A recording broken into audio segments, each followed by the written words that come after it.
Recibimos ahora a la doctora en enfermería Liliana La Rosa, a la que conocimos como ministra de Desarrollo e Inclusión Social. Se desempeñó después en el MINSA hasta hace un año, donde tuvo como responsabilidad un programa especial para reforzar el primer nivel de atención médica. Señora La Rosa, muchas gracias por estar acá.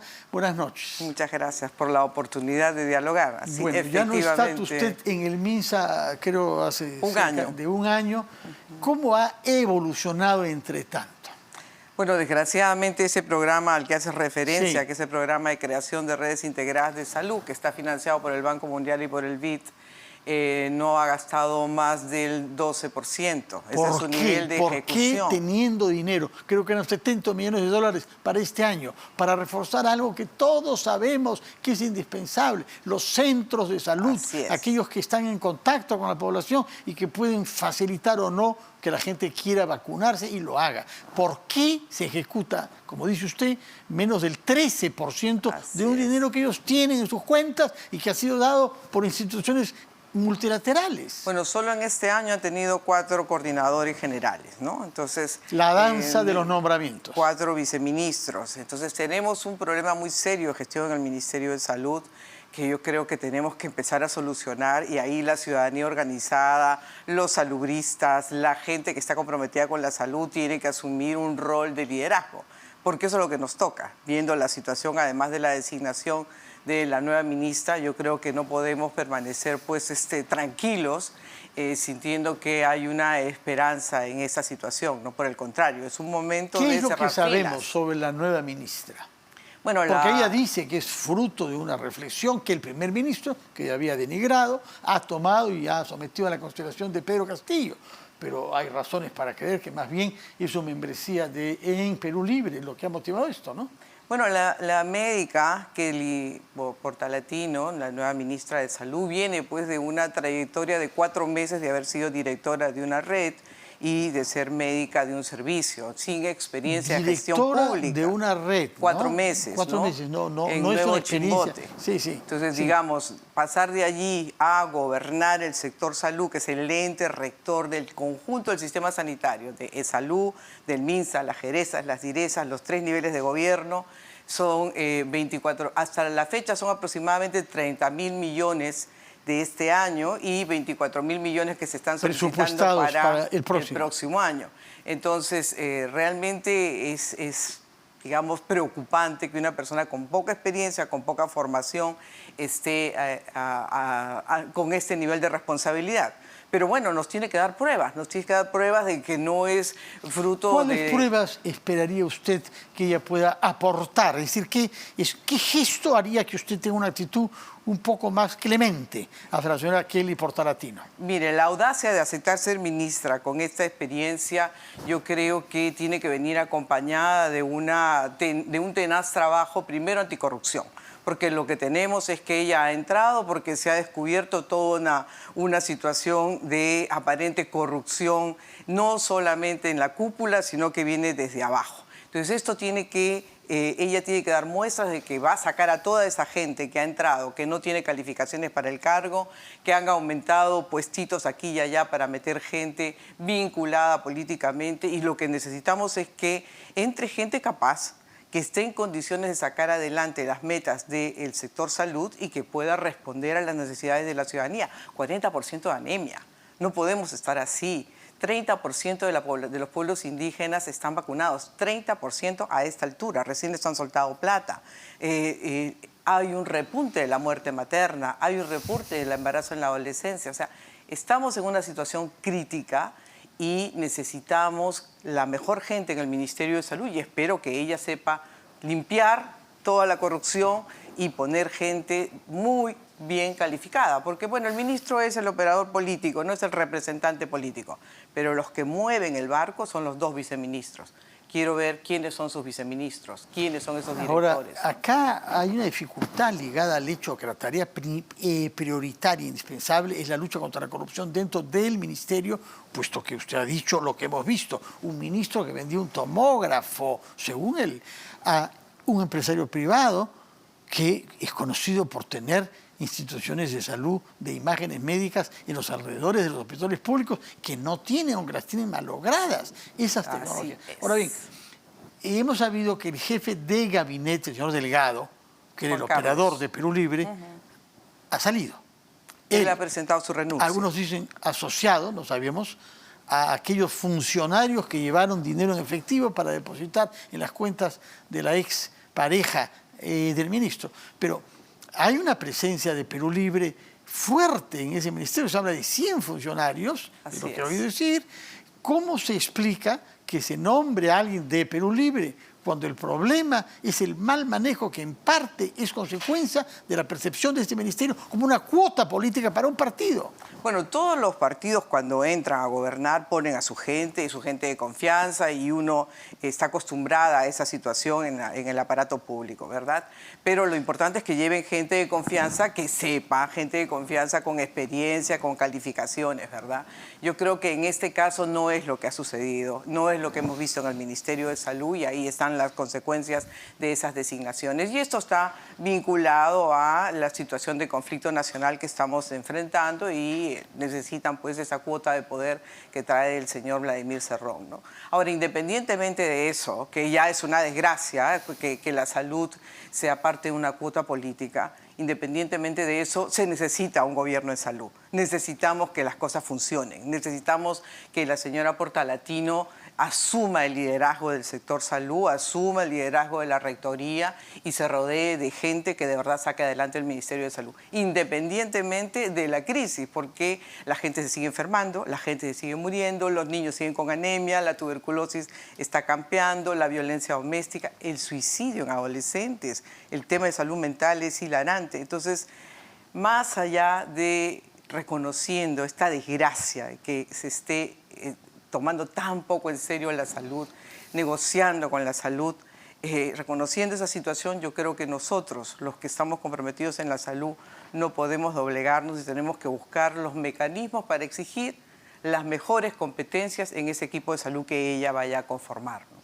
Ahora, usted afirma de que hay un problema de mala gestión por incompetencia y por nombramientos de personas que no están cualificadas, al cual se añade la corrupción, y que eso se refleja en los indicadores objetivos numéricos, y nos da una lista de varios temas que va desde la salud materno-infantil hasta la anemia, la vacunación, y la salud mental, pueblos indígenas. Y la salud mental, que es importante subrayarla en nuestra circunstancia.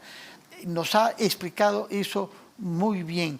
Pero además de eso, hay un problema con el personal. Hay un problema de gestión. Sí, explíquelo, pero con el personal, con los contratados CAS, COVID, etcétera. Explíqueme qué margen de acción tiene un ministro para resolver ese problema laboral de médicos, de enfermeros, de otros auxiliares de los servicios de salud. Ahí, si me permites, mira, cuando fue la segunda vuelta se estableció un plan en materia sanitaria. El plan lo que decía es: vamos a cerrar la brecha de recursos humanos en salud. ¿Por qué? Porque históricamente lo que tenemos acá es una brecha gigantesca. Necesitamos mínimo 20.000 enfermeras para el primer nivel de atención antes de la pandemia. ¿20.000? 20.000. ¿Y hay cuántas? Para el primer nivel de atención. En este momento, contratadas aproximadamente de las que se necesitaban, hay 6.000. O sea, tienes una brecha de 14.000 que tienes que llenar. Bueno, el Salud decía que necesitaban aproximadamente 9.000, ¿verdad? Antes de la pandemia. Bueno, hoy día lo que tú tienes es que fueron contratadas por CAS-COVID. Casi la mayor parte de colegas migraron del primer nivel de atención hacia esas plazas, porque en el primer nivel de atención ganaban 2.000, 2.500 soles y eran plazas de 6.000 soles. Migraron, abandonaron el primer nivel de atención y se fueron a tomar esas plazas hacia los hospitales. Se fortalecieron los hospitales. ¿Qué sigue quedando afuera? El 90% del sistema sanitario, que es postas, que son las postas y los centros de salud.